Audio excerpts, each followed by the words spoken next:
ಒಂದಾನೊಂದು ಕಾಲದಲ್ಲಿ ರಾಜನ ಮಗ ರಾಜನಾದ ಕಥೆಯಲ್ಲ ಇದು.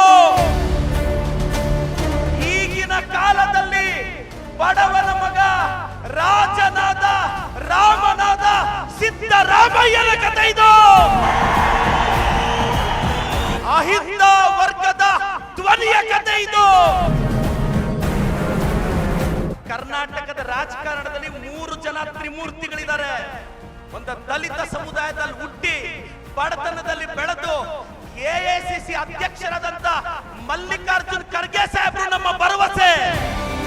ಬಡತನದಲ್ಲಿ ಹುಟ್ಟಿ ಚಾಮುಂಡಿ ಆಶೀರ್ವಾದದಿಂದ ಬೆಳೆದ ಸಿದ್ದರಾಮಯ್ಯನವರು ಕರ್ನಾಟಕದ ಭವಿಷ್ಯ.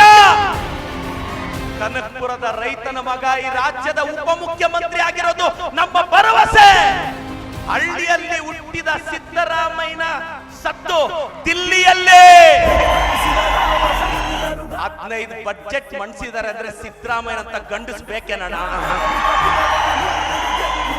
ಅಹಿಂದ ಹುಡುಗನಾಗಿ ಹೇಳಕ್ ಬಯಸ್ತೇನೆ, ಸಿದ್ದರಾಮಯ್ಯನವರು ಪ್ರಾಮಾಣಿಕರು. ಡಿಕ್ಷನರಿಯಲ್ಲಿ ಪ್ರಾಮಾಣಿಕತೆ ಪಕ್ಕದಲ್ಲಿ ಸಿದ್ದರಾಮಯ್ಯನೇ ಬರಿಬೇಕು.